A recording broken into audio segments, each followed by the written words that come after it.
ओम शम शनिश्चराय नमः। स्वागत है आपका हमारे चैनल पर। आज के इस वीडियो में आप सुनेंगे शनिवार व्रत की कथा।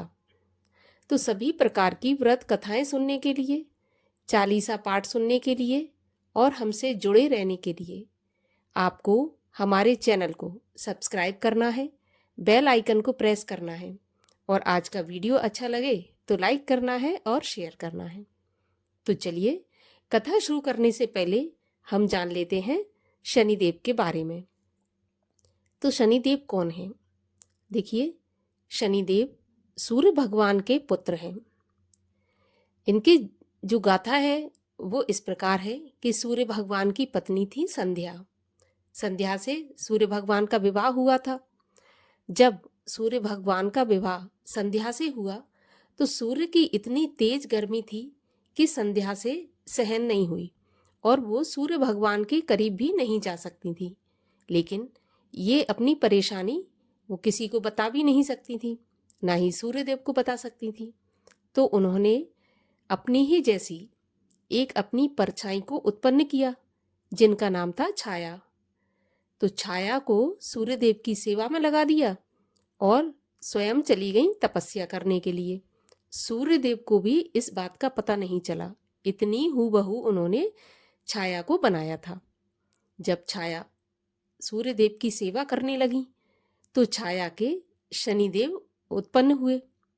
शनिदेव कुरूप, काले और शनै शनै चलने वाले, अर्थात बिल्कुल धीरे धीरे चलने वाले थे और इसी वजह से उनका नाम शनै शनै चलने की वजह से शनिश्चर पड़ गया। तो इस प्रकार से शनिदेव उत्पन्न हुए। जब शनिदेव धीरे धीरे चलते थे, काले कुरूप दिखते थे, तो सभी देवगण, उनके जो भी देवों के बच्चे थे, देवताओं के बच्चे थे, वो उनका मजाक उड़ाने लगे।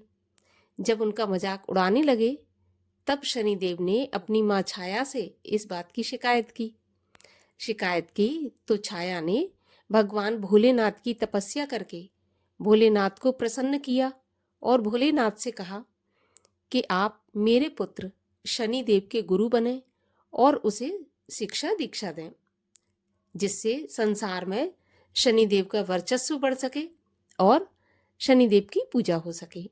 तब भगवान भोलेनाथ ने छाया से प्रसन्न होकर छाया को ये वरदान दिया और शनिदेव के गुरु बने।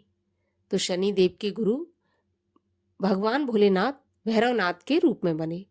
तो जो भी भक्त भैरवनाथ की पूजा करते हैं या भोलेनाथ की पूजा करते हैं, उन्हें शनि कभी परेशान नहीं करते, कभी उन्हें शनिदेव से कोई परेशानी नहीं होती। तो ये थी शनिदेव की जन्म की कहानी। और शनिदेव को प्रसन्न करने के लिए हमें शनिदेव की पूजा तो करनी ही चाहिए, शनिवार का व्रत करना चाहिए और शनिदेव को काले तिल, काला वस्त्र, तेल, उड़द, ये चीज़ें शनिदेव को बहुत प्रिय हैं। इसलिए इन सब के द्वारा शनिदेव की पूजा करनी चाहिए। इसके अलावा शनि स्तोत्र का पाठ, शनि चालीसा भी बहुत लाभदायक होता है। तो चलिए अब सुनते हैं शनिवार व्रत की कथा। तो कथा के अनुसार एक समय सभी ग्रह सूर्य, चंद्रमा, मंगल, बुध, बृहस्पति, शुक्र, शनि, राहु और केतु, इन ग्रहों में आपस में झगड़ा हो गया कि हम सब में से सबसे बड़ा कौन है। सब अपने आप को बड़ा कहने लगे।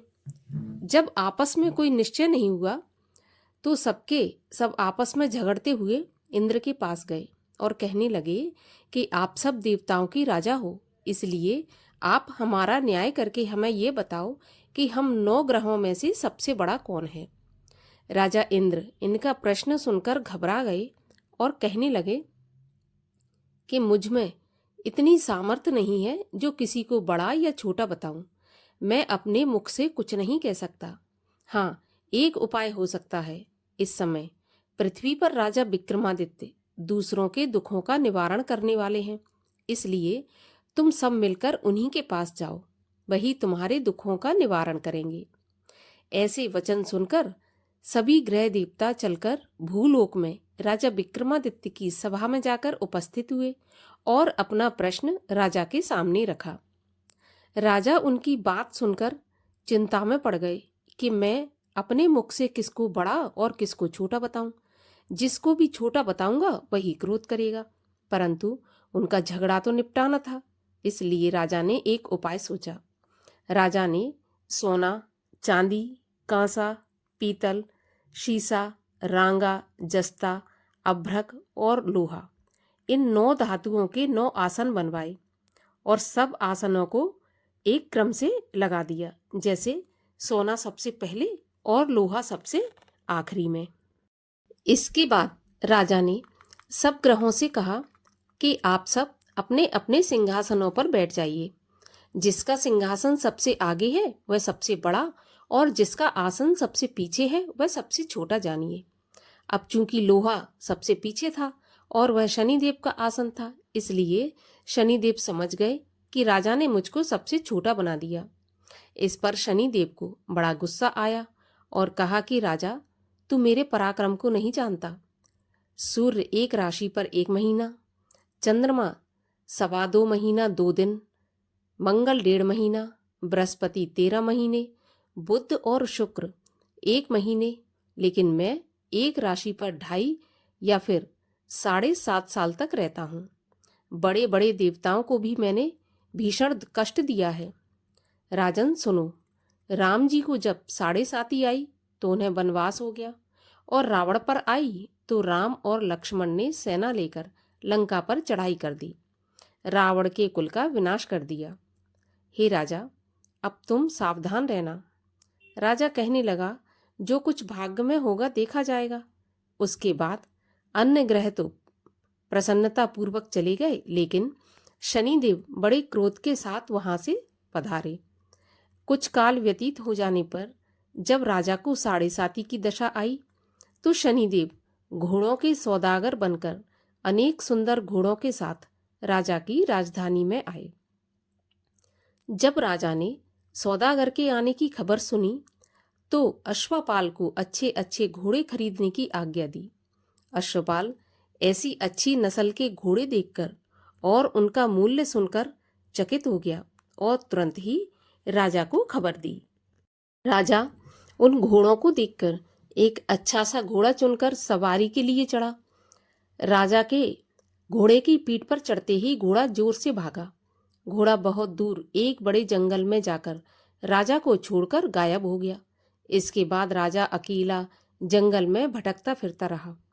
कुछ देर के बाद राजा ने भूख और प्यास से दुखी होकर भटकते भटकते एक ग्वाले को देखा।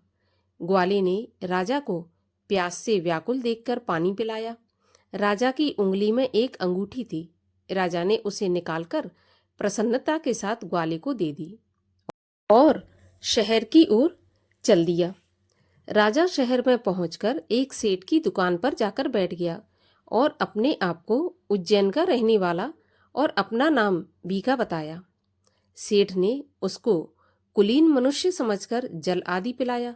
भाग्यवश उस दिन सेठ की दुकान पर बिक्री बहुत अच्छी हुई और अधिक हुई।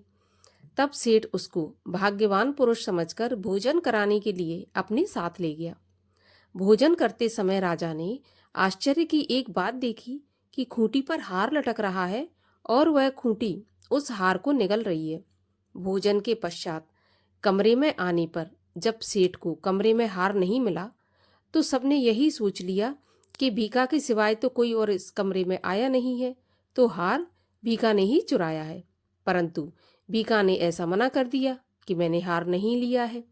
इस पर 5-7 आदमी इकट्ठे होकर उसको फौजदार के पास ले गए।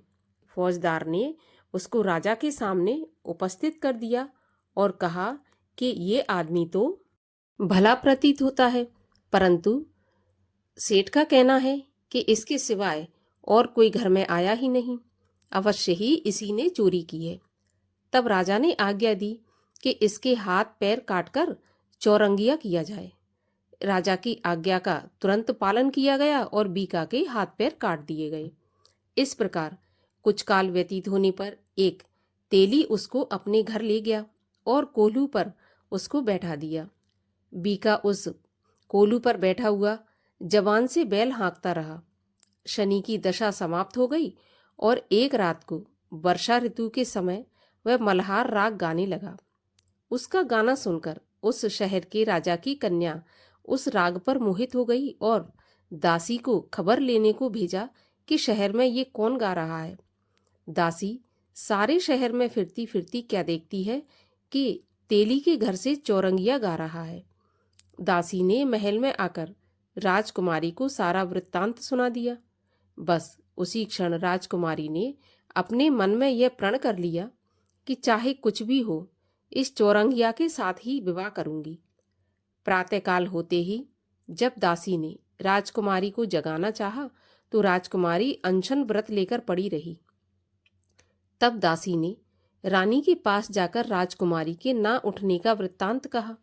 रानी ने तुरंत ही वहां पर आकर राजकुमारी को जगाया और उसके दुख का कारण पूछा। तो राजकुमारी ने कहा कि माताजी, मैंने यह प्रण कर लिया है कि तेली के घर में जो चौरंगिया है मैं उसी के साथ विवाह करूंगी। माता ने कहा, पगली, ये क्या बात कर रही है? तेरा विवाह तो किसी देश के राजा के साथ किया जाएगा। कन्या कहने लगी, माताजी, मैं अपना प्रण नहीं तोड़ूंगी। माता ने चिंतित होकर यह बात राजा को बताई। जब महाराज ने भी आकर ये समझाया कि मैं अभी देश देशांतर में अपने दूत भेजकर सुयोग, रूपवान एवं बड़े से बड़े गुणी राजकुमार के साथ तुम्हारा विवाह करूंगा, ऐसी बात तुम्हें नहीं विचारनी चाहिए। कन्या ने कहा, पिताजी, मैं अपने प्राण त्याग दूंगी परंतु दूसरे से विवाह नहीं करूंगी। इतना सुनकर राजा ने क्रोध से कहा, यदि तेरे भाग्य में यही लिखा है तो जैसी तेरी इच्छा हो वैसा ही कर। राजा ने तेली को बुलाकर कहा कि तेरे घर में जो चौरंगिया है उसके साथ मैं अपनी कन्या का विवाह करना चाहता हूँ। तेली ने कहा कि यह महाराज, ये कैसे हो सकता है? कहाँ आप हमारे राजा और कहाँ मैं एक नीच तेली। परंतु राजा ने कहा कि भाग्य के लिखे को कोई नहीं टाल सकता, अपने घर जाकर विवाह की तैयारी करो। राजा ने उसी समय तोरण और वंदन बार लगवाकर अपनी राजकुमारी का विवाह चौरंगिया बना विक्रमादित्य के साथ कर दिया। रात्रि को जब विक्रमादित्य और राजकुमारी महल में सोए हुए थे तो आधी रात के समय शनिदेव ने विक्रमादित्य को स्वप्न दिया कि राजा, कहो, मुझको छोटा बताकर तुमने कितना दुख उठाया। तब राजा ने क्षमा मांगी तो शनिदेव ने प्रसन्न होकर विक्रमादित्य को हाथ पैर वापस दे दिए। तब राजा ने कहा, महाराज, मेरी प्रार्थना स्वीकार करें कि जैसा दुख आपने मुझे दिया ऐसा और किसी को नहीं देना। तब शनिदेव ने कहा कि तुम्हारी यह प्रार्थना स्वीकार है। जो मनुष्य मेरी कथा सुनेगा या कहेगा उसको मेरी दशा में कभी भी किसी भी प्रकार का दुख नहीं होगा, और जो नित्य ही मेरा ध्यान करेगा या चींटियों को आटा डालेगा उसके सभी मनोरथ पूर्ण होंगे। इतना कहकर शनिदेव अपने धाम को चले गए। राजकुमारी की आंख खुली और उसने राजा के हाथ पांव सलामत देखे तो आश्चर्य हुआ। उसको देखकर राजा ने अपना समस्त हाल कहा कि मैं उज्जैन का राजा विक्रमादित्य हूँ। यह बात सुनकर राजकुमारी अत्यंत प्रसन्न हुई। प्रातःकाल राजकुमारी ने अपनी सखियों को अपने पति का सारा वृत्तांत कह सुनाया। तब सबने प्रसन्नता प्रकट की और कहा कि ईश्वर ने आपकी मनोकामना पूरी कर दी। जब उस सेठ ने यह बात सुनी तो वह विक्रमादित्य के पास आया और राजा विक्रमादित्य के पैरों में गिरकर क्षमा मांगने लगा कि आप पर मैंने चोरी का झूठा आरोप लगाया, अतः आप मुझको जो चाहे दंड दें। राजा ने कहा, मुझ पर शनिदेव का कोप था, इसी कारण यह सब दुख मुझको प्राप्त हुआ। इसमें तुम्हारा कोई दोष नहीं है। तुम अपने घर जाकर अपना कार्य करो। सेठ बोला कि मुझे तभी शांति होगी जब आप मेरे घर चलकर प्रीति भोज करेंगे। राजा ने कहा कि जैसी आपकी मर्जी हो वैसा ही करें। सेठ ने अपने घर जाकर अनेक प्रकार के सुंदर भोजन बनवाए और राजा विक्रमादित्य को प्रीति भोज दिया। जिस समय विक्रमादित्य भोजन कर रहे थे, एक अत्यंत आश्चर्य की बात सबको दिखाई दी कि जो खूंटी पहले हार निगल रही थी, अब वह हार उगल रही है। जब भोजन समाप्त हो गया तो सेठ ने हाथ जोड़कर बहुत सी मोहरें राजा को भेंट की और कहा कि मेरे श्री कंवर नाम की एक कन्या है, आप उसका पाणी ग्रहण करें। इसके बाद सेठ ने अपनी कन्या का विवाह राजा के साथ कर दिया और बहुत सा दान दहेज आदि दिया। इस प्रकार कुछ दिनों तक वहां पर निवास करके राजा विक्रमादित्य ने शहर के राजा से कहा कि अब मेरी उज्जैन जाने की इच्छा है। फिर कुछ दिन के बाद विदा लेकर राजकुमारी मनभावनी और सेठ की कन्या श्री कंवरी के साथ दोनों जगह के दहेज में प्राप्त अनेक दास दासी रथ और पालकियों सहित राजा विक्रमादित्य उज्जैन की तरफ चल पड़े। जब शहर के निकट पहुंचे तो नगरवासियों ने राजा के आने का समाचार सुना तो समस्त उज्जैन की प्रजा अगवानी के लिए आई। तब बड़ी प्रसन्नता से राजा अपने महल में पधारे। सारे शहर में बड़ा भारी महोत्सव मनाया गया और रात्रि को दीपमाला की गई। दूसरे दिन राजा ने शहर में यह सूचना करवाई कि शनि देवता ही सभी ग्रहों में सबसे बड़े हैं। मैंने इनको छोटा बताया, इसी से मुझको यह दुख प्राप्त हुआ। इस कारण सारे शहर में सदा शनिदेव की पूजा और कथा होने लगी। राजा और प्रजा अनेक प्रकार के सुख भोगती रही। तो जो भी कोई शनिदेव की इस कथा को पढ़ता है या सुनता है, शनिदेव की कृपा से उसके सभी दुख दूर हो जाते हैं। शनिवार की कथा को व्रत के दिन अवश्य पढ़ना चाहिए। बोलिए शनिदेव की जय।